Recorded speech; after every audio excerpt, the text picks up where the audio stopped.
back at Walmart in the bike section, looking for a specific where did the bikes go. I was told they've moved them to the garden center, which is a little bit concerning because Walmart has a history of putting brand new bikes out in the rain. Fortunately, the part they put the bikes in is the midway point. Not only does this have a roof, but a fan and some residual AC from the store. I'm good with this. Easier access to the bike that I wanted to look at today, the Admiral. A Schwinn bike, $298 from Schwinn, labeled as a multi-use commuter.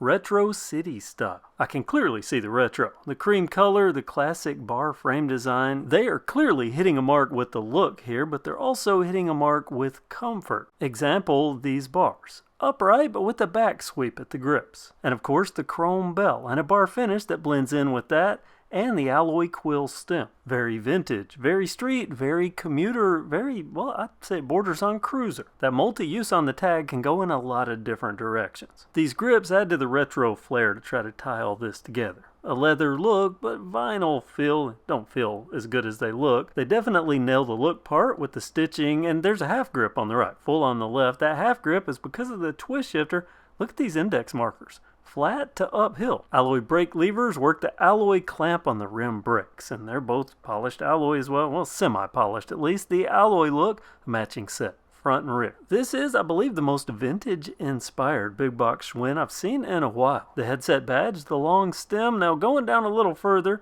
the fork could go both ways, but when you get to the fork dropouts, definitely modern. A quick release for the front wheel. I was surprised to see this. A good surprise. The alloy lever, the alloy hub, the matching steel rails. Well, chrome rails for the fender supports, but they tie it all together, and that fender, it's metal too, steel. And I've always been a sucker for colored tires, so this brown color ties in not only with the grips, but with the saddle we'll see in a moment. Wrapped around silver rims with silver spokes. Someone was smiling when they were putting this spec sheet together. What about the working parts? Well, that starts with the crankset. You see here a chrome chain ring, we see polished crank arms, even the pedals. Look at those. Alloy, street friendly with reflectors and rubber foot pads. Now it didn't count the teeth on the chain ring that all this goes into, but it's on the larger side.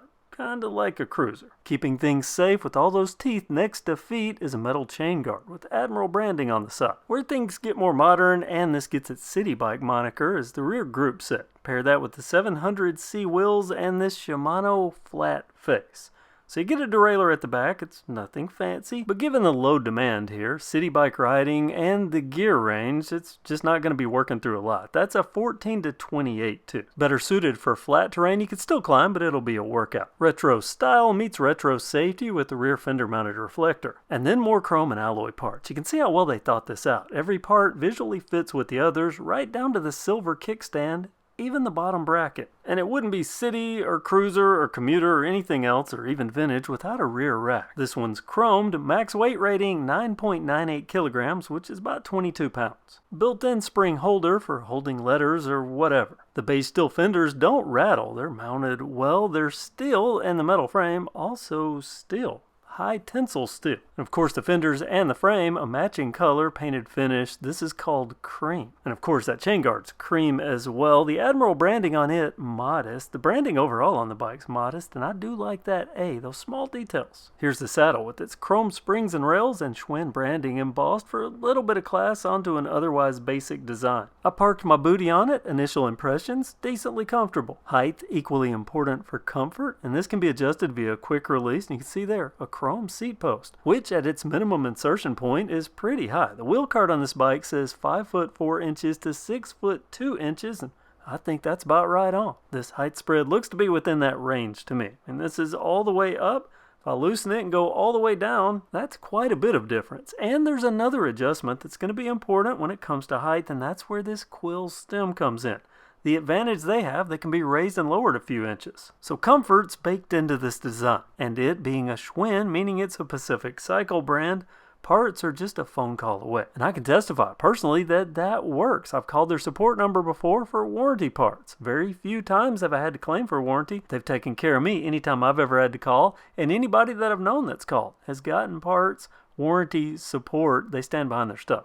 Now the weld quality, big box, but not bottom end big box. Paint finish, really nice. This could rival bike shop level. Pair that with the minimal branding, retro classic for sure. If you can't see it already, you can definitely see the vintage inspiration when this is parked near another similar bike, or at least a modern one with somewhat of a hot rod look, like this Concorde. I mean, clearly you can see a little bit of vintage inspiration there, but it also looks hot rod. Now, does cost a bit less, so it's more bare bones. I like them both, but I definitely lean more towards nostalgia. And just looking at this Schwinn, it definitely fits in with the retro crowd and anybody that likes old Schwinn nostalgia, just in a modern bike. Also, it's important to me that it's a Schwinn. Now, Walmart, they like to gobble up everything, and I'm seeing more and more Walmart-owned brands taking over the bike space. They're good bikes, don't get me wrong, but the rebel in me makes me cheer a little bit inside when I see other options, and there's still some out there. Another example, Kent. They've been making the Margaritaville bikes for a long time now. I saw them back when I toured a factory years ago,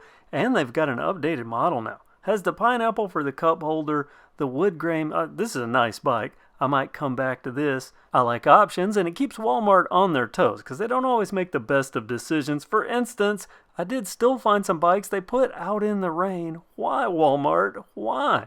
These are sitting in literally water puddles. Sad, but at least they kept the shiny chrome spokes on this Schwinn Admiral and all those other good bikes, the ones I'm interested in the safer areas. What do you think about this bike? Do you recall the exact name of this frame? Did you own something like this in the past? Comment below.